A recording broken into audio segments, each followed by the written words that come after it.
So ngayon po mga kapatid ay dadako na po tayo sa atin pong mensahe mula po sa salita po ng Panginoon. And ito po ay isang panibagong pribilehyo muli na ipinagalo po sa akin upang makapaghatid ng kapahayagan po ng katotohanan ng ating Panginoon. At sa oras na ito mga kapatid, samahan po ninyo ako muli sa atin pong sinisiris po na aklat, and that is the book of First Peter o aklat po ng unang Pedro. And now, tayo po ay nasa chapter 1, verses 22 to 25. And this is the last part ng ating pong series dito po sa passage na ito. First Peter chapter 1, verses 22 to 25. O, sa Tagalog po ay aklat ng unang Pedro, Kabanata 1, talata 22 hanggang 25. Okay, kung nakita na po natin, sadali po tayong tumayo para po sa pagbasa ng salita po ng ating Panginoon. Ito po ang ating mababasa sa passage. Having purified your souls by your obedience to the truth for a sincere brotherly love, love one another earnestly from a pure heart, since you have been born again, not of perishable seed, but of imperishable, through the living and abiding Word of God. For all flesh is like grass, and all its glory like the flower of grass. The grass withers, and the flower falls, but the word of the Lord remains forever. And this word is the good news that was preached to you. Amen. Purihin po ang ating Diyos. Tayo po ay manalangin. Tunay po, Ama, isang sandali po muli na kayo po ay maghahayag sa amin, Panginoon, sa umagang ito. At sa umagang ito ay hindi lang basta ito paghahayag, kundi ito po ay pagpapala at kalakasan po ng bawat isa. Sapagkat bilang inyo pong pinapaging matuwid at pinapaging banal sa pamamagitan po ng inyo pong anak na si Jesus. Ito po ang aming lubos na kinauuhawan, O Diyos. Ang muling marinig ang mensahe mula sa iyo. Ang muling makapakinig ng katotohanan mula sa iyo pong salita. At patuloy po naming dalangin, O Diyos, na hindi lamang namin mapakinggan ang inyo pong salita, kundi nasa amin pong mga puso, ang aming kagustuhan, ang aming pong passion, na ito po ay aming ilapat sa buhay namin. Sapagkat ito po ang inyo pong nais para po sa bawat isa sa amin. At dalangin po namin, O Diyos, ang inyo pong pagpapala sa mga tengang maaabot ng inyo pong mensahe at sa inyo pong tagapagsalita ay inyo po lamang gamitin na instrumento ng inyo pong paghahayag. Ikaw lamang ang maitaas sa lahat ng ito, Panginoon. Ito pong aming dalangin po sa pangalan ng iyong pong anak na si Jesus. Amen at amen. Makakaupo na po tayong lahat, mga kapatid. Ang tema po ng ating series is about brotherly love o ang pag-ibig sa ating kapatid sa pananampalataya. So we are redeemed to love the brethren, not we are redeemed to love ourselves. So hindi po tayo inibig ng Panginoon, and at the same time, ang Panginoon pa rin ng ating buhay ay ang ating sarili. Sapagkat itinuturo po ng Biblia na kung tayo po ay inibig ng Panginoon at pinapatotoo po natin ang pag-ibig ng Panginoon, tayo po ay nagpapaalipin sa Panginoon. Tayo po ay nagpapaalipin sa Kanyang kalooban. Tayo po ay nagpapaalipin sa Kanyang direksyon sa buhay natin. Hindi po kung ano ang gusto nating maging direksyon ng ating buhay, sapagkat ito ang katangian ng buhay noon. Nung wala pa tayo sa Panginoon. So, kung pinupurso natin, lagi yung gusto natin. May mga times na nangyayari naman, at ito yung nagbibigay daan para mas maging proud siya sa kanyang sarili, mas maging convinced siya na talagang na-attain niya ang lahat ng meron siya dahil sa kanyang sarili, sa kanyang sariling katalinuhan, sa kanyang sariling diskarte. So, big sabihin, ito yung katangian talaga ng isang taong wala sa Panginoon. Mas nag-i-intense yung kanyang pag-ibig at yung kanyang acknowledgement sa kanyang sarili wala siyang pagkilala sa Diyos na nagbigay sa kanya nito. Wala siyang consciousness na ang Panginoon ang nagbibigay sa kanya ng kalakasan, ng enablement upang ma-attain niya ang lahat ng bagay. At ang Diyos din ang nagbibigay sa kanya ng buhay sa bawat araw. Di ba?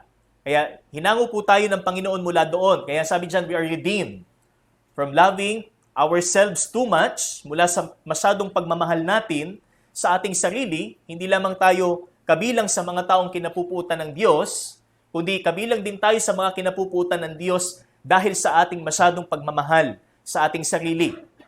Di ba? At ngayon, bilang mga inibig ng Panginoon at naunawaan po natin ang pag-ibig ng Panginoon, sinasabi din po ng banal na kasulatan, mahalin din natin ang ating mga kapatid sapagkat sila'y minahal din ng Panginoon. Di ba? Kaya sabi diyan, we are redeemed to love. So there's the purpose, meron pong layunin kung bakit po ipinadama ng ating Panginoong Jesus ang kanyang pagmamahal sa atin. Ipinadama ng Panginoon ang paraan o ipinakita ng Panginoon ang kanyang paraan kung paano dapat nating ipakita ang pagmamahal na ito, at ito'y sa pamamagitan ng ating pagbibigay. Di ba? Pagbibigay ng ating sarili, kahandaan nating ibigay, ang kakayanan nating ibigay para sa ating kapatid. Because that is what love is. Sabi po ng Biblia, 1 John chapter 3 verse 16, this is what we know what love is. That Christ died for us and we ought to lay down our lives for our brethren. Handa ba nating ibuwis ang ating buhay para sa ating kapatid? Handa ba nating ibigay ang meron tayo para sa ating kapatid? Sapagkat tayo ay inalis ng Panginoon mula sa pagiging makasarili. Inalis tayo ng Panginoon mula sa pusong ang masyadong iniisip ay ang kapakanan ng kanyang sarili, hindi ang kapakanan ng kanyang kapatid o ang kapakanan ng kanyang kapwa. Kaya ito po ang ating objective, mga kapatid. Patuloy nating ipakita ang katotohanan o ang pagiging totoo, the genuineness of our salvation by loving our brothers and sisters in Christ. Lumago na ba ang ating pagmamahal sa ating kapatid sa Panginoon? Kung gaano na tayo katagal sa ating pagkakilala sa Diyos from day one, lumago na ba ang ating pagmamahal sa kanila? Tayo ba'y mas naging mapagbigay sa kanila? Tayo ba'y mas naging mapag-unawa sa kanila? Di ba? Yan po ang isa sa mahalagang pagsusuri na kailangan po nating gawin sa ating mga sarili. Madaling sabihin na mahal natin ang Panginoon, we are consistent sa ating pagdalo sa gawain, we are consistent sa ating panalangin, we are consistent sa ating Bible reading, but how about our relationship sa ating kapatid? Hanggang salita lamang ba ang pagsasabi nating mahal natin sila? O totoo nating ipinapakita at ipinapapadama sa kanila na mahal natin sila? So ito po ang sabi, we are redeemed to love our brothers and sisters in Christ. So from verse 22, makikita po natin, dito po sa ating passage, so dito po natin makikita ang unang tatlong bagay na atin pong tinalakay po last Sunday, having purified your souls by your obedience to the truth for a sincere brotherly love. So, not because innately, naturally, may kakayanan po nating ipakita ang ating pagmamahal sa ating kapatid.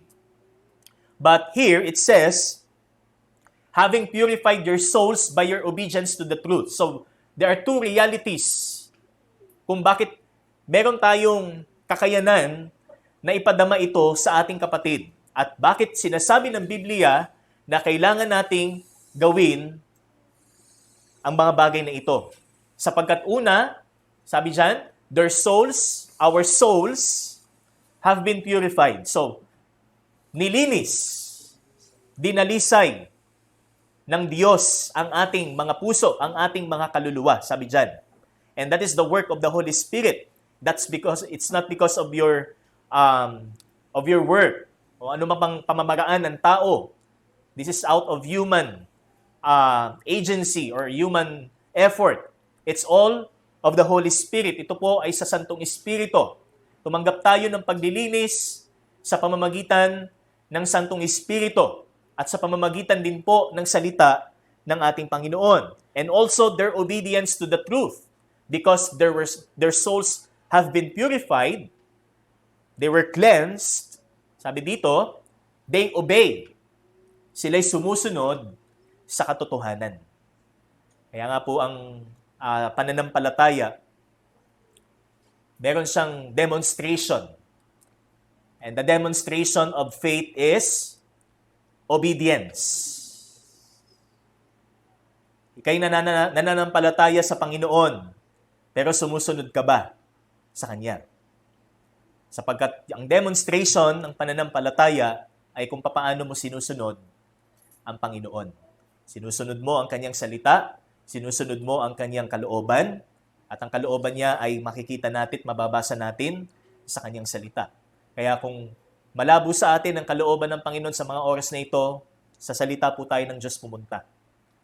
Doon po natin malalaman ang kalooban ng Panginoon. At ang kalooban ng Panginoon sa atin, huwag tayong maging proud sa ating sarili. Huwag nating masyadong mahalin ang ating sarili. Huwag nating masyadong sundan kung ano ang dinidikta ng ating isip o ng ating puso. Sapagkat maaaring ito po ay pandarayan ng kaaway sa atin. Maaaring ito po ay isa sa bitag ng kaaway sa atin. Di ba? Yan po yung mga bagay na dapat nating isiping mabuti. Hindi porket sinasabi ng daigdig na ito, sundin mo kung anong kalooban ng iyong puso, susundin mo. Kundi ang kalooban ng Diyos ang dapat nating sundin. At yan ang demonstration ng ating pananampalataya. Okay, so yan po. Una is, kaya tayo binigyan ng kakayanang mahalin ang ating mga kapatid sapagkat likas sa ating mga puso na tayo po ay sumusunod sa Kanya. Sumusunod tayo sa katotohanan. At ito po ang katotohanan ng Panginoon. Ikalawa po is the receivers of brotherly love. In verse 22 pa rin, nasabi dito, love one another. So we are not redeemed, we are not called to love ourselves. That's why ang sabi dito is love one another. Ito ho ay isa sa 59 na utos patungkol sa ating kapwa. Ano dapat ang ating gagawin sa ating kapatid, sa ating Panginoon? So it includes forgive one another. Okay? So magpatawaran sa isa't isa. Maghayagan kayo ng inyong mga kabigatan sa isa't isa. Magmahalan kayo sa isa't isa. Okay? So yan po ang isa sa 59 na command na makikita po natin sa New Testament patungkol po sa tinatawag po nating one another. And that is pag-ibig. Sabi dito, love one another. Self-love characterizes people who do not know God. Ang pag-ibig sa sarili, katangian ng mga taong hindi nakakilala sa Diyos. Remember in 2 Timothy chapter 3, ano pong sabi doon? Ang unang katangian binanggit sa mga taong walang pagkakilala sa Diyos is that they are lovers of themselves. And they are not lovers of God. Instead, they are haters of God and they are lovers of themselves. And that is evident in these last days. Di ba? Papayag ba tayong sasama pa tayo o mapabilang pa tayo sa mga taong ito? Sabi doon sa 2 Timothy. Perilous days, perilous times. At ang unang katangiang binanggit doon, sila'y mapagmahal sa kanilang mga sarili. At hindi sa Diyos. At hindi sa kanilang kapwa. Kaya sabi dyan, one another. Isa't isa. It also implies mutuality. Or reciprocity. Ibig sabihin, kung minamahal ka ng iyong kapatid, ibalik mo din sa kanya. Kaya ngayon, kung nakaka-experience po tayo ng pagmamahal ng ating kapatid, ibinabalik ba natin? Anong ibinabalik natin sa kanya? Isnab? Of course not.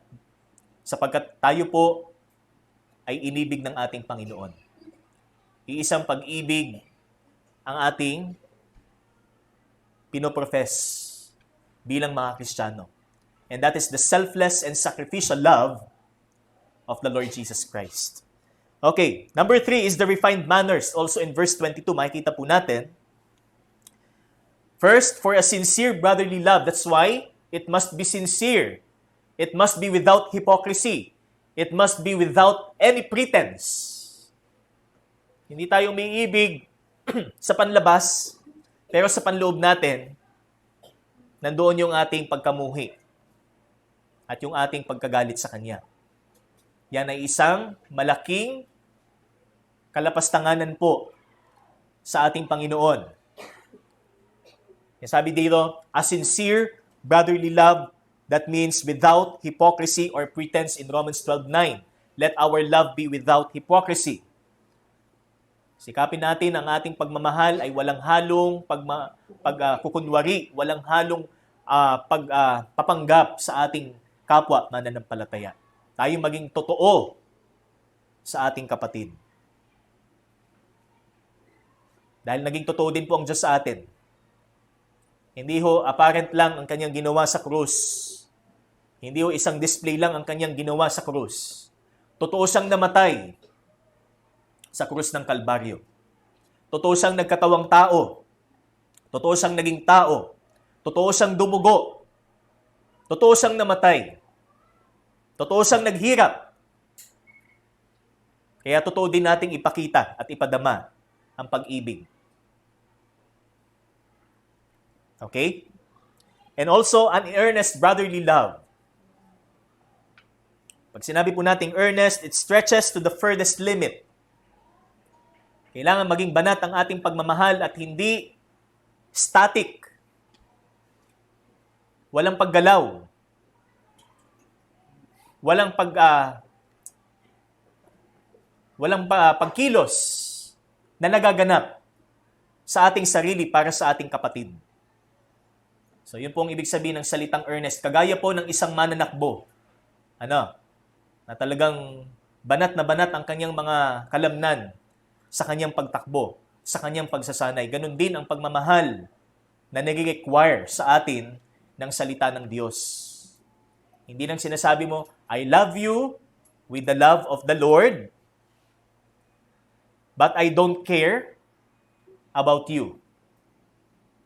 I don't care with what you are doing or kung ano ang iyong pinagdadaanan ngayon, but I love you in the love of the Lord. So that is some kind of illogical. Ano po? Pag sinabi nating mahal mo siya pero hindi natin ipinapadama sa Kanya. Naalala po ba natin na sabi sa 1 John chapter 3 verse 18, hindi lang sa bibig kundi sa gawa natin ipadama, ipakita ang ating pagmamahal.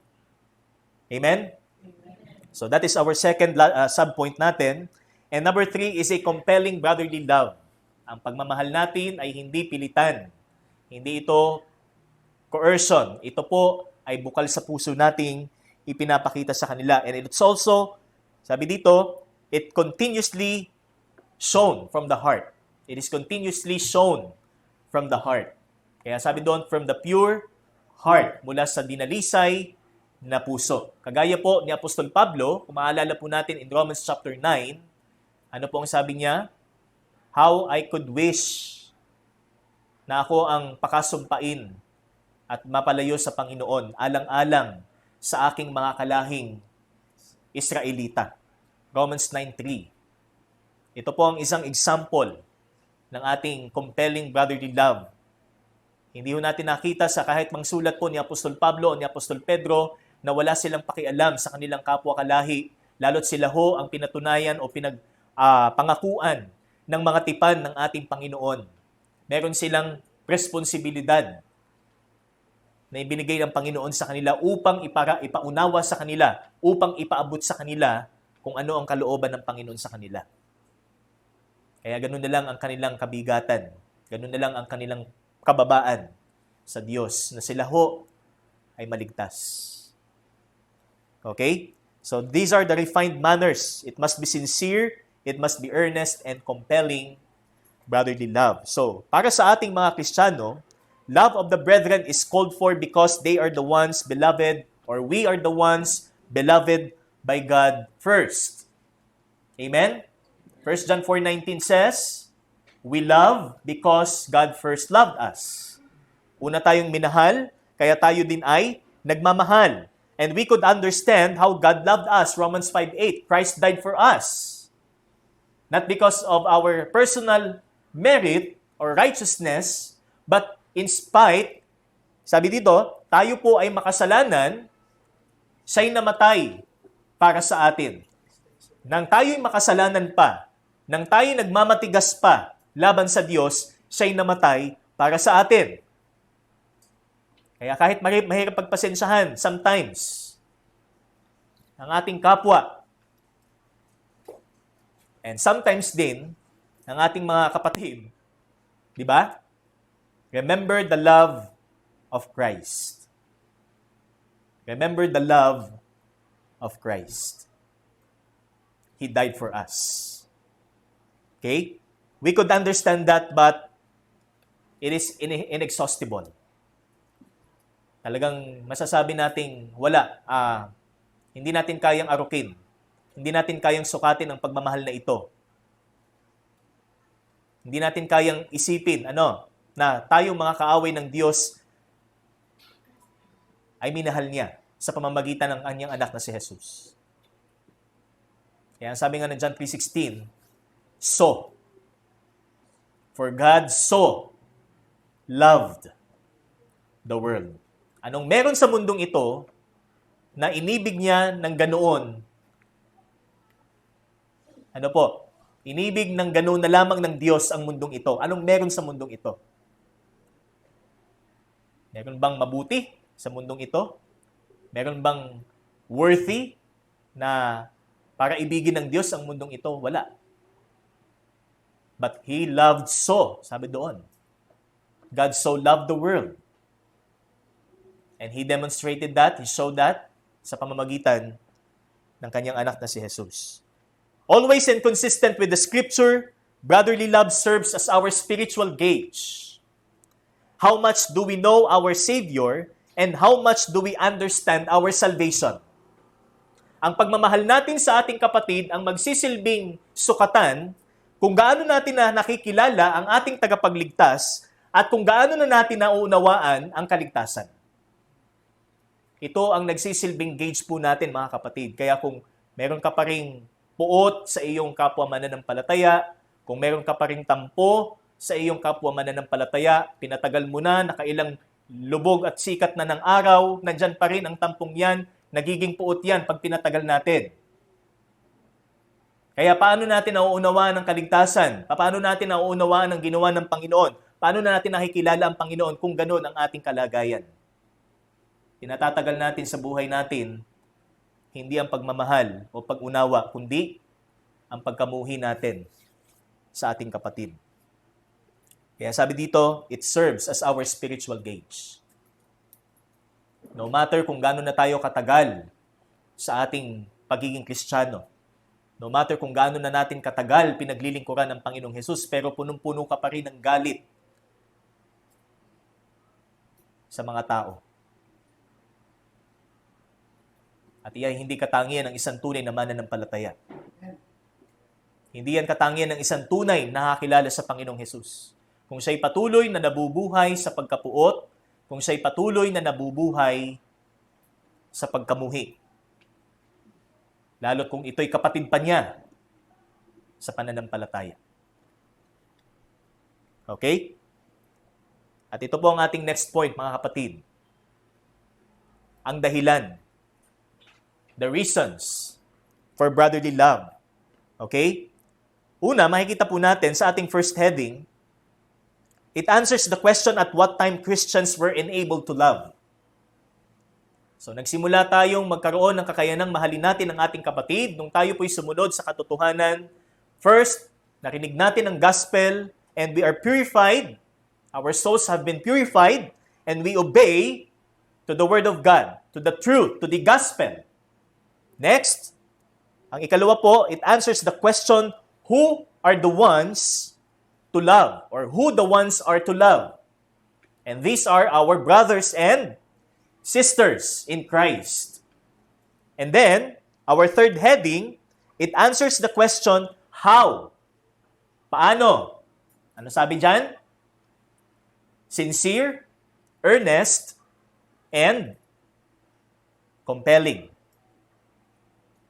Kaya sa ating pang-apat naman po, makikita ho natin in our last heading, it gives us the answer why. Bakit? Bakit tayo dapat magmahal sa ating kapatid, sa ating Panginoon? So, our topic only is about brotherly love. Ano po? So, hindi po ito yung pagmamahal ng magkasintahan, hindi po ito tungkol sa pagmamahal ng ating kapatid sa laman, pagmamahal natin sa magulang, pagmamahal natin sa ating anak. So, that is a separate matter. But here, we talk about brotherly love within the body of Christ. Sa katawan po ng Panginoon. Tinitingnan na ba natin ang ating kapatid bilang kapatid natin sa Panginoon o bilang kamag-anak? Alin ba ang mas matimbang ngayon? Yan. So, siguro na hindi pa ito masyadong na-address sa atin. So, kasi sa sa church po natin, most of us are magkakamag-anak, relatives. And paano ba natin sila tratuhin sa loob ng iglesia? Siya ba'y tinatrato natin ayon doon sa physical o ayon sa spiritual? So, kasi dyan din po lumalabas kung paano natin minamahal sila. Kung paano natin tratuhin sila. Hindi dahil sa ating relasyon sa Kanya, sa laman, kundi bilang kapatid natin sa pananampalataya. So, especially sa mga nakatatanda, sabi nga, seniority. Yan. Bakit ako makikinig dyan? Mas marami na akong napagdaanan sa buhay. Yan. So, halimbawa, pag ang nagtuturo ay mas bata, kaya nga sabi ni Apostle Paul kay Peter, kay Timothy, huwag mong hayang hamakin ka dahil sa iyong kabataan, but pagsumikapan pong maging halimbawa ng mga sumasampalataya. So, hindi dahil sa bata, kaya hindi dapat natin pakinggan, but kung ano yung kanilang ibinabahagi, yan ang dapat nating pakinggan. At ito'y tanda rin ng ating pagmamahal sa kanila. Okay? So ito po makikita ho natin the reasons for brotherly love. It answers the question why. So why should believers love? From being enslaved with the sin of hatred towards people and self-love, why we should love them? Bakit? Kaya dito po natin makikita in verse 23 hanggang verse 25. So first, since you have been born again. So maliwanag. Ano sabi dyan? Since you have been born again. So that is the first subpoint. We are born of the Spirit. So why born of the Spirit, not born again? So para lang ma-address po sa atin yung salitang born again. Na hindi po ang born again ay isang tinatawag nating bagong relihiyon. So it doesn't mean na ito ho ay isang panibagong pangalan, isang panibagong relihiyon, o isang panibagong lugar ng sambahan. Kasi may pangalang born again doon, kaya doon ako na-attend. Kaya born again ako. Okay?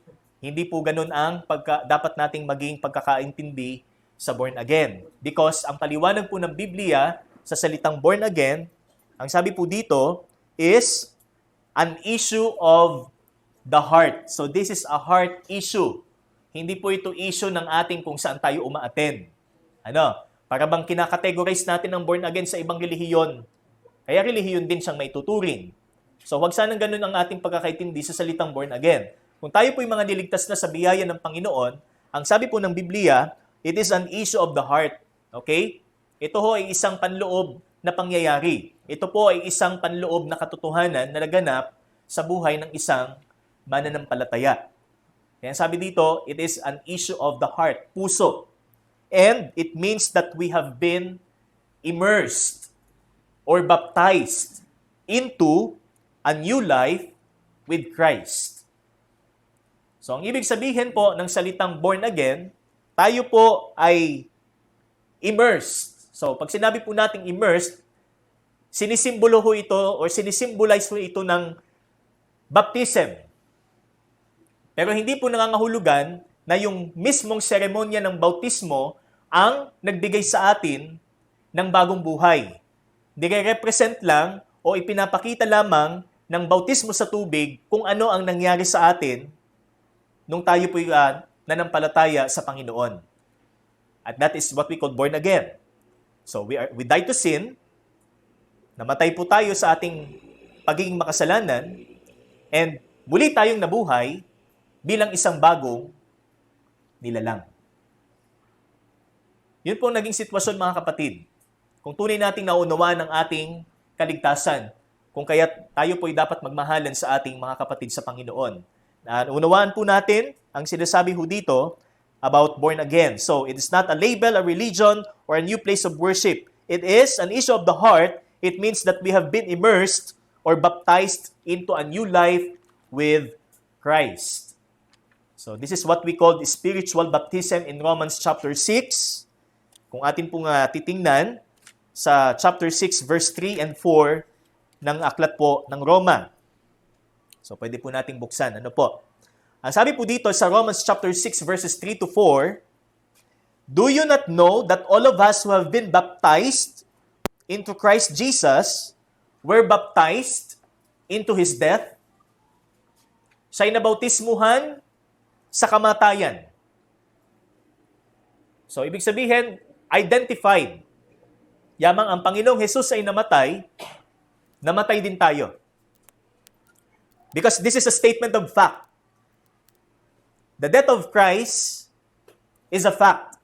Thus, our death to sin, sabi nga, our death bilang isang makasalanan is also a fact. Katotohanan din. Kaya sabi dito, all of us who have been baptized into Christ Jesus were baptized into His death. We were buried, therefore, with Him by baptism into death, in order that just as Christ was raised from the dead by the glory of the Father, we too might walk in newness of life. Kaya pagka nabasa po natin sa Biblia ang salitang bautismo, wag sanang ang papasok agad sa mind natin, water baptism yan. No. So ito po ay hindi po baptism na may kinalaman po sa tubig. May mga nagsasabi na ang tawag dito is dry. Dry baptism. This is not a wet baptism. Kasi pag sinabi nating wet baptism, that is water baptism. But this is a dry baptism sapagkat wala pong involved ditong tubig. It's purely of the Holy Spirit. This is a work of the Holy Spirit. Okay? So that is the word born again. And theologically, ang tawag po natin sa salitang born again is regeneration. So that's the word regeneration. And it's a work solely of the Holy Spirit. So when we say regeneration, meron kang pangalawang kapanganakan. Meron kang pangalawang kapanganakan. Hindi ka ipinanganak lang ng isang beses physically, but you are also born spiritually. Are we born spiritually? Amen. So, yun po ang sabi ng Biblia. Pag sinabing born again, you are born of God, you are born of the Spirit, you are born from above, you are born spiritually. Sabi po ng Titus 3:5, God saved us not because of works done by us in righteousness, but according to His mercy by the washing of regeneration and renewal of the Holy Spirit. So ito po ang sabi ng Biblia, ito po ay sa Santong Espiritu. And also in John 3:8, sabi po ng Panginoon kay Nicodemus, the wind blows where it wishes, and you hear its sound, but you do not know where it comes from or where it goes. So, it is with everyone who is born of the Spirit. So, that is very clear. Ito po ay tungkol sa spiritual na kapanganakan. At dinifferentiate din po ito ng Panginoon in verse 6. Na sabi doon, ang ipinanganak sa laman ay laman, at ang ipinanganak sa Espiritu ay Espiritu. You must be born again. Ito po ang sabi ng Panginoon kay Nicodemus. That's why, this is ito po ay katotohanan sa ating lahat ng mga tinubos ng Panginoon. Tayo po ay ipinanganak ng muli.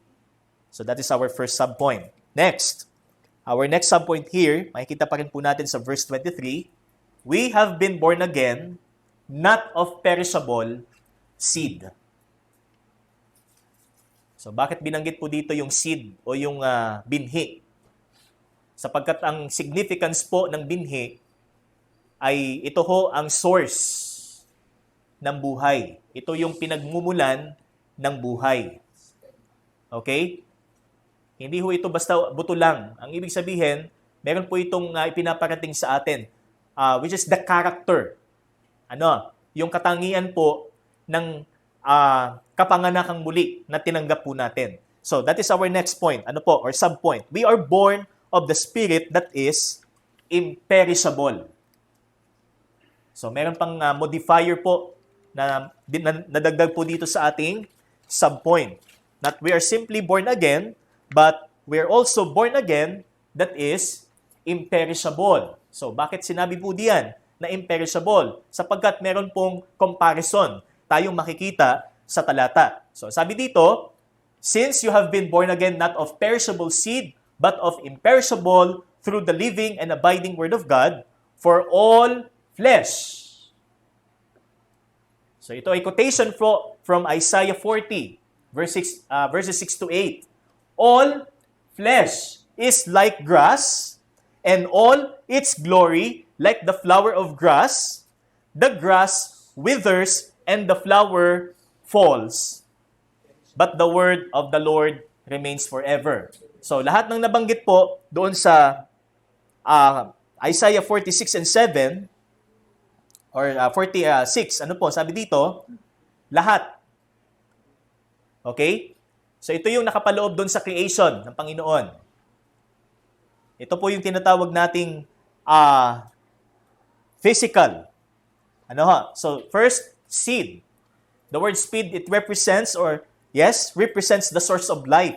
And the text is not only saying that our birth is spiritual, but eternal.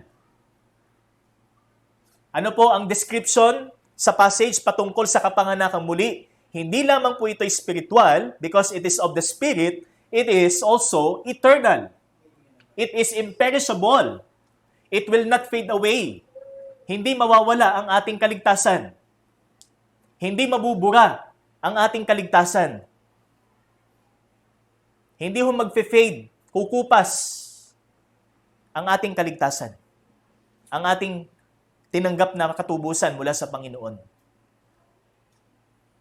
Kaya dito ho makikita natin saan ba nakatayo yung katotohanan na dapat nating mahalin ang ating kapatid. Doon ba sa kumukupas?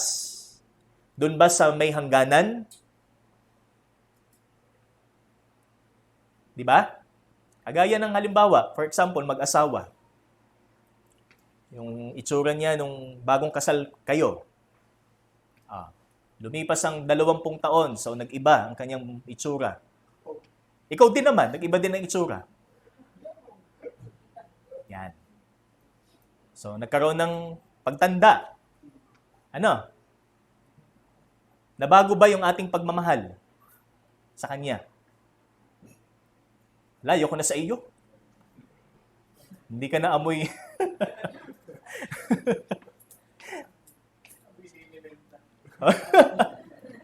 Amoy panghilot, Dati amoy amoy lotion. Ngayon amoy ko na. Amoy omega. So, dahil ba doon nabago ba yung ating pagtingin sa Kanya? So that is not brotherly love. Hindi po yun yung principle ng brotherly love na sinasabi dyan. Okay? Naghirap, for example. So nagbago ba ang pagtingin mo sa Kanya dahil sa hirap ng buhay? So of course not.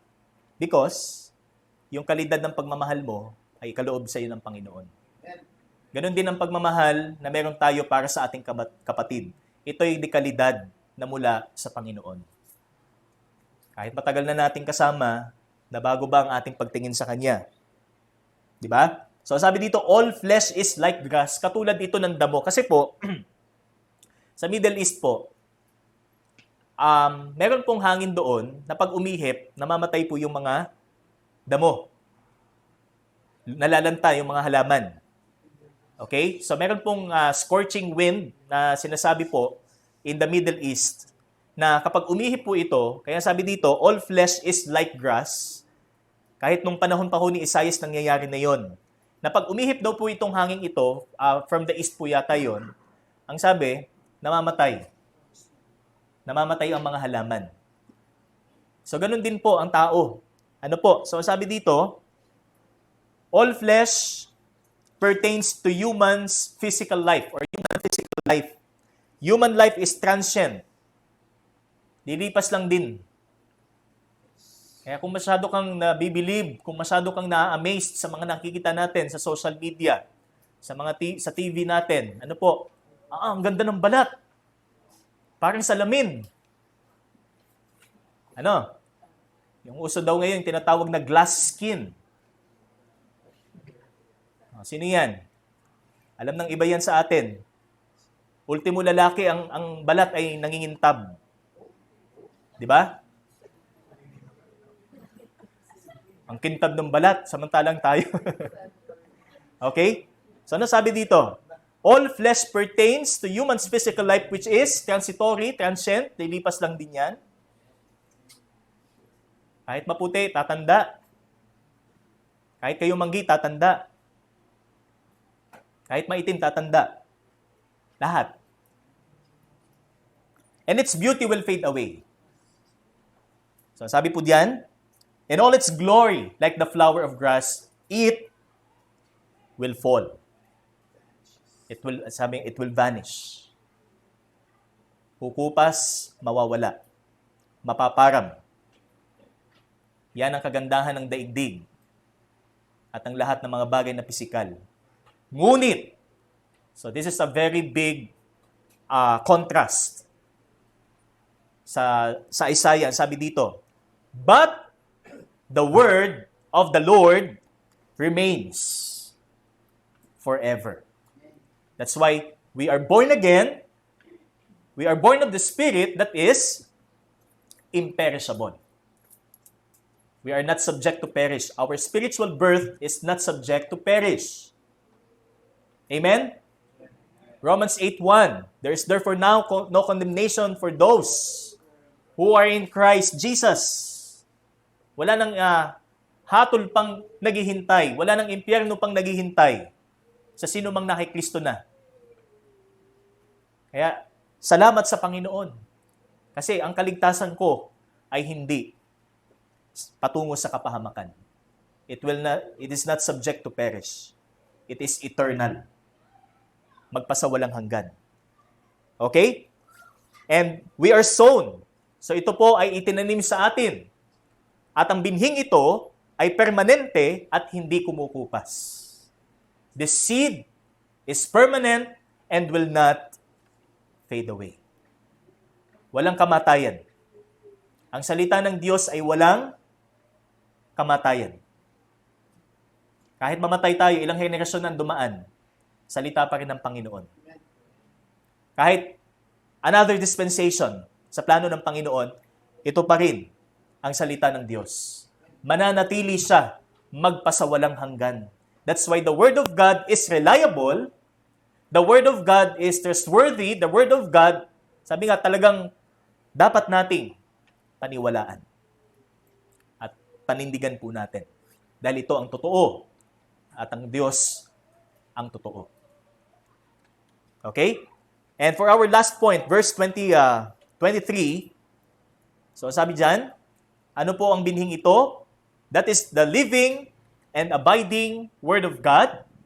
And verse 25, the Word is the good news that was preached to you. So ito yung ating panghuli. Ano sabi dito? We are born of the Spirit through the Word of God. Tayo po ay ipinanganak muli sa pamamagitan ng salita ng ating Panginoon. Hindi mo makakilala sa Diyos sa isang tao, hindi sa pamamagitan ng salita ng Diyos. Hindi sa pamamagitan ng relihiyon o ng kahit ano, membership, baptism, ano paman. Hindi yan ang daan patungo sa kapanganakang muli. Only through the Word of God. That's why our text, Romans 10:17, faith comes by hearing and hearing by the Word. The Word that needs to be spoken. The Word na kailangan marinig ng lahat. Darating ang pananampalataya. Amen? So ito po ang sinabi, we are born of the Spirit through the Word of God. So, first, ano po ang mga katangian po ng salita ng ating Panginoon? First, it is living. Ito'y buhay. Hindi po ibig sabihin na ito'y isang aklat lang, wala siyang buhay. Bubuklatin mo at isasara mo, doon lang nakasalalay ang pagiging buhay ng salita ng Diyos. It is living. Just like us. Kung paano tayo binuhay ng Panginoon, yan ay dahil buhay din ang binhi na iniligay sa atin. And that is the Word of God. Amen? Kaya paano natin tingnan ang salita ng Panginoon? Paano natin siya tingnan kung tayo nakakilala na sa Diyos?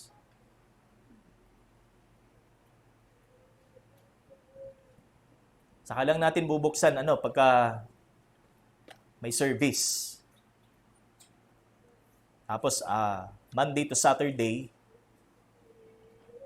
hindi natin nabuksan ng kahit minsan. Tapos pag linggo, pandalas pa tayo. Aba, nasaan na yung aking Bible? Nasaan na aking Biblia? Kaya ka na late sa pag-attend mo. Kasi yung Biblia mo hindi mo makita. Hanap-hanap mo na. So isa din yan sa, challenge po yan sa atin.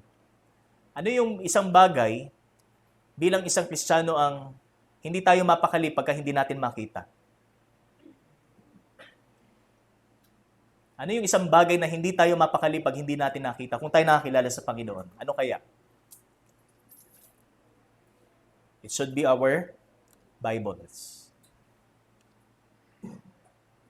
Okay lang mawala ang Biblia, wag lang ang cellphone. Ganun ba ang ating prinsipyo bilang Kristiyano? Okay lang bang mawala ang Biblia, wag lang ang yung lagi nating ginagamit? Gadgets? Ha? Yan ba ang prinsipyo natin bilang Kristiyano? Mamahalin ba natin ang ating kapatid sa pamamagitan ng ganyang pamumuhay? At lalo natin bang maipapakita ang ating pagmamahal sa Diyos kung ganito pa rin ang ating kasanayan? Kung salita ng Diyos ay tila bagay okay lang, kahit hindi natin makita. Huwag lang ang isang bagay na lagi nating hawak. Huwag lang ang isang bagay na lagi nating gamit. Internet, another example. Di ba rin nang mawala ang Bible, huwag lang kaming maputulan ng internet. Mahirap. Kasi hindi ako makakapanood ng aking paboritong palabas pag walang internet, pag walang data. Okay? So first, it is living, the seed that was sown to our hearts. To love our brothers and sisters is the Word of God. Not only that our birth is spiritual and eternal, but it should also be active. Aktibo. Yamang ang salita ng Diyos ay buhay, kailangan ang ating pagmamahal sa ating kapatid ay aktibo. And also enduring. Nananatili. Kung paano ang katangian ng salita ng Diyos ay buhay at aktibo, ganun din dapat ang ating pagmamahal sa ating kapatid. It is because of the Word of God. Hebrews chapter 4 verse 12, the Word of God is living and active, sharper than two-edged sword, piercing to the division of soul and of spirit, of joints and of marrow, and discerning the thoughts and intentions of the heart. Paano dapat natin tingnan ang salita ng Panginoon? So ito po ay, in-exert po ito ng Pastor Marlon one time. It is the Word of God that operates, that penetrates, and evaluates. The Word of God is operative. The Word of God is active. The Word of God is penetrating. Hindi siya basta lang nababasa natin, wala. Okay lang. Para bang na-inform lang tayo sa kung anong sinasabi ng Biblia. But it penetrates. Hinahalukay nito ang ating kalooban. Inuusig nito ang ating kaisipan. Na mali ang iyong ginagawa. At ito ang sinasabi ng Biblia na ito ang dapat na gawin mo. Ito ang tama. That is the Word of God. Also, it evaluates. Sumusuri sa ating mga puso, sa ating mga motibo, sa ating mga intensyon sa bawat bagay na ating ginagawa. The Word of God. Kaya buhay ang salita ng Diyos. Kaya hindi tayo mabubuhay bilang isang bagong nilalang o bilang isang ipinanganak muli nang hindi dahil sa salita ng Panginoon. Outside of the Bible, there will be no eternal life. Paano makakamit ang buhay na walang hanggan kung hindi dahil sa salitang buhay ng Panginoon? And also, it abides forever. Nananatili magpasawalang hanggan. So the word abiding also means it remains where it is and as it is. Nananatili kung saan siya naroon at kung ano siya. Yan po ang ibig sabihin ng salita ng Diyos. Hindi siya nagbabago, hindi siya nawawala. Kahit saan ka pumunta, kahit saan lupalop ka makarating, nasa puso natin ang salita ng Panginoon. Ups and downs ng buhay, salita ng Panginoon. It remains as it is. It remains where it is. Inilagay ng Panginoon sa atin. Hindi mawawala sa atin. Yan po ang salita ng Panginoon. Sabi po ng Panginoong Jesus, Matthew chapter 24 verse 35, Heaven and earth will pass away, but my words will not pass away. Hindi kailanman mawawala o lilipas ang aking mga salita. Psalm 118 verse 89, Forever, O Lord, your word is firmly fixed in the heavens. Your word is firmly fixed in the heavens. Siya ho ay talagang fixed. Hindi ho siya maluwag. Kumbaga halimbawa, pag tayo po ay nagmamount ng isang bagay, sinisigurado nating matibay. So, tinitingnan natin mabuti, baka yung tornilyo, hindi pa siya nakapihit ng maganda. Di ba? So, pinipihit natin siya as in totally, na talagang siya ay nakafix para magamit natin. So, ganun po ang salita ng Panginoon. Nakafix to siya. Anytime, pwede nating kapitan at hindi tayo ilalaglag. Hindi tayo ipapahamak. Sapagkat ito ay firmly fixed, sabi po ng salita ng Diyos. Amen? Amen. It abides, it remains, it endures forever. And it is spoken. So by it is spoken, sabi dyan, and heard of. Sapagkat ang word po na ginamit dito, yung salitang word, so para magkaroon po tayo ng konting idea, ay hindi po katulad ng salita na ginamit po in John chapter 1 verse 1. So because it says the word, di ba? That is logos in Greek. Pero dito po ang ginamit po is the word rema. So the word rema means a spoken word or utterance. Kaya ang sabi po diyan sa verse 25, and this word is the good news that was preached. That was preached to you. So specifically, ang sinasabi po dito ni Apostol Pedro is the gospel. Ang mabuting balita na ipinangaral ko sa inyo. Kaya sabi doon, the word, meaning a spoken word o salita na winika at napakinggan. So yun po ang ibig sabihin. Ano po?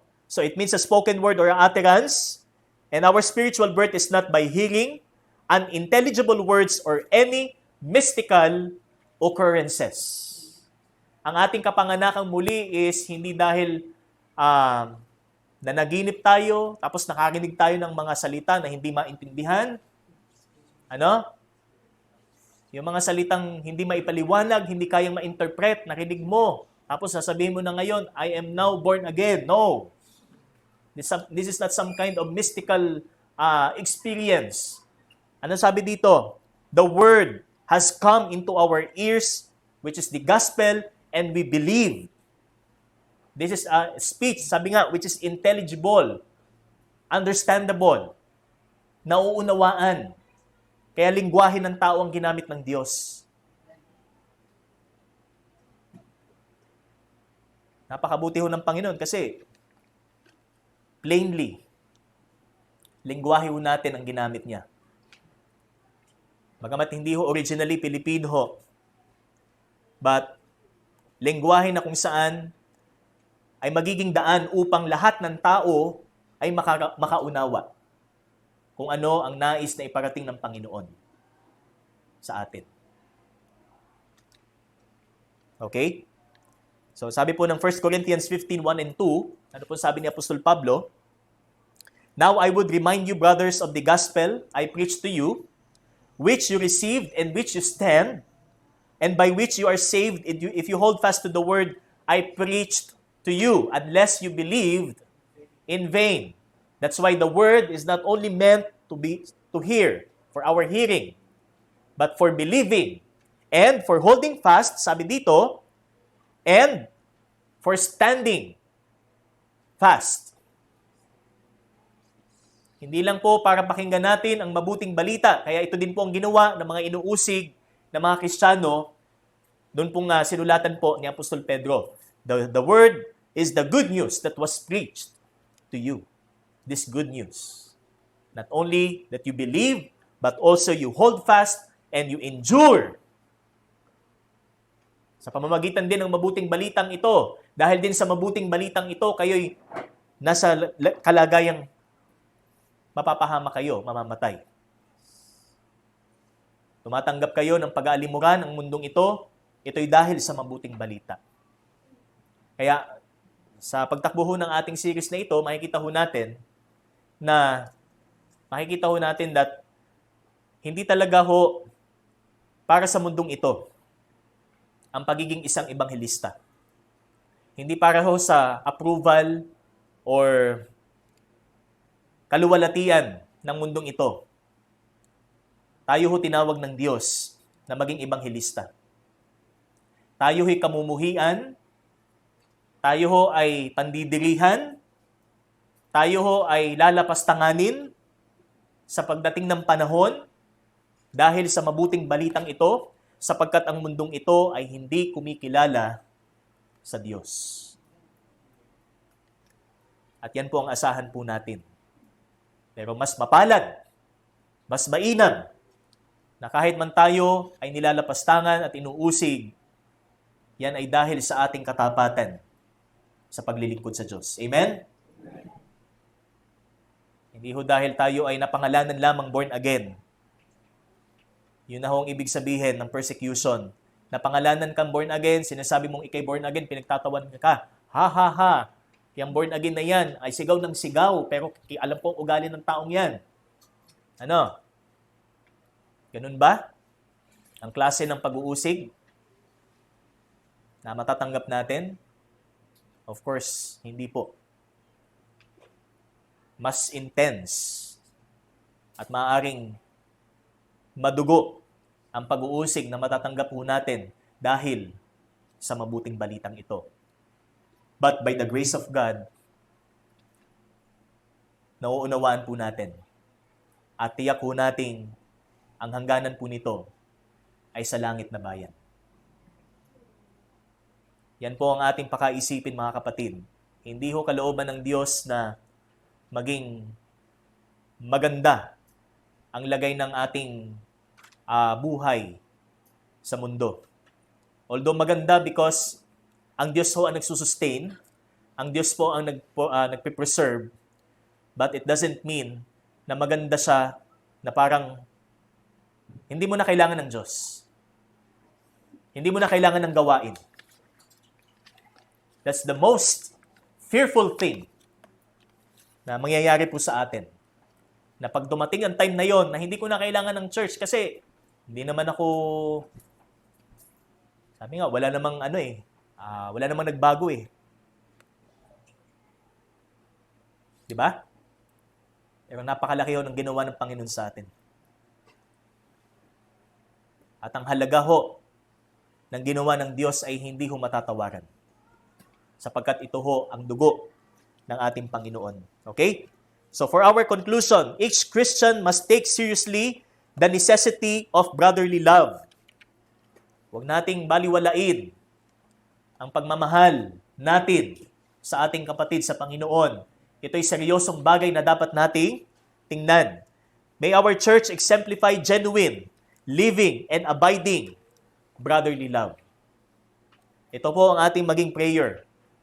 Tayo, ang bawat isa sa atin, ay maging instrumento po ng Diyos upang maipakita ang totoo, ang buhay, at ang hindi napaparam, nananatiling pagmamahal. So, nais ko pong basahin ang huling verse. Ano po? 1 Thessalonians chapter 4.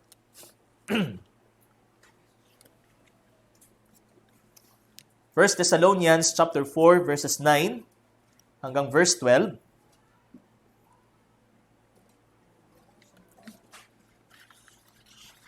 We know that the Thessalonian church is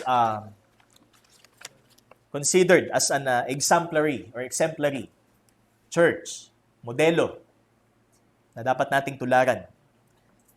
Okay, sabi dyan, now concerning brotherly love, you have no need for anyone to write to you, for you yourselves have been taught by God to love one another. For that indeed is what you are doing to all the brothers throughout Macedonia. But we urge you, brothers, to do this more and more, and to aspire to live quietly, and to mind your own affairs, and to work with your own hands, as we instructed you, so that you may walk properly before outsiders and be dependent on no one. So ito po ang pagmamahal sa ating kapatid. Hindi lang basta sabihin mong, I love you, brother or sister, with the love of the Lord, but meron pong application tayong makikita. Ano po sabi dito? Tayo po ay magkaroon ng aspiration na mabuhay ng tahimik, sabi dyan, live quietly. So it doesn't mean na mamuhay kang mag-isa, ayaw mo nang may kasama. Ang ibig sabihin to live quietly is to live in harmony. Sa iyong kapwa mananampalataya at peace sa iyong kapwa mananampalataya. Also, to mind your own affairs or to mind your own business. Alam natin yung ating boundary sa ating kapatid. And to work with your hands. Be industrious. Do not be lethargic. Do not be lazy. As we instructed you so that you may walk properly before outsiders. Ito din ang maging patotoo natin sa mga nasa labas. Out of the household of faith, ito din ang may pakita natin. Hindi tayo maging halimbawa ng katamaran. Hindi tayo maging halimbawa ng static Christian life. Hindi ho kalooban ng Diyos na tayo nakaupo lamang. Hindi po ba? Bakit ito ang katawan natin? Pag hindi tayo gumalaw ng matagal, or sabi nga, matagal tayong hindi gumalaw, then afterwards, ang sakit ng katawan natin. Diba? Let's say, umupo tayo for how many hours? 2 to 3 hours. And then, pag tayo natin, hindi agad tayo makatayo ng diretso. Diba? Ibig sabihin, hindi talaga design ng Panginoon sa katawan natin na nakaupo lamang. Hindi ho talaga design ng Panginoon sa atin na walang paggalaw na magagangyari sa ating katawan. Kailangan laging may paggalaw. Ganon din sa ating pananampalataya. Hindi lang nakaupo, nakamulaga sa harap, nakikinig, nagbibigay. Kumbaga routine. Every Sunday, ganun lang. Kailangan meron pong paggalaw. Meron pong pagkilos ang ating katawang espiritual. At yan ay ang ating pangunguna or pangangaral ng mabuting balita, paghayo para sa mga taong wala pa sa Panginoon. Hindi lang basta tayo nandito sa iglesia, sa church, kundi tayo ho ay humahayo. Sabi nga, hindi lang basta lakad lamang, takbo pa. Kasi the time is uncertain. Hindi natin alam ang panahon kung hanggang kailan sila nandyan. At hindi rin natin alam ang panahon kung hanggang kailan natin kasama ang bawat isa sa atin. Kailan natin ipapakita at ipapadama sa kanila na sila'y mahal natin. Lalo tayo'y minahal ng Panginoon. Tayo po'y manalangin. Salamat po, Diyos, sa iyong salita. Salamat po sa reminder muli na ang pagmamahal namin sa aming kapatid ay hindi ayon po sa aming nakikita, hindi lamang ayon sa aming nararamdaman, kundi naaayon sa katotohanan ng inyo pong salita. Kung paano inyo po ipinadama sa amin ang inyo pong pag-ibig. Ganon din po dapat namin ipakita ang aming pagmamahal sa amin pong mga kapatid. Naway ito po ang maging practice po namin, O Diyos, sa bawat araw, upang kami patuloy na maging halimbawa at maging instrumento ninyo sa marami pang mga tao na wala pang kaligtasan, na hindi pa lubusang nauunawaan ang pagmamahal patungkol sa krus ng Kalbaryo. Kaya salamat po, Ama, sa lahat ng ito. Salamat sa mensahe ng katubusan. At salamat din sa katotohanan patungkol po sa pagmamahal na walang katulad at hindi makasarili. Purihin ka sa pangalan ng iyong anak na si Jesus. Amen at amen. Purihin po ang ating Panginoon.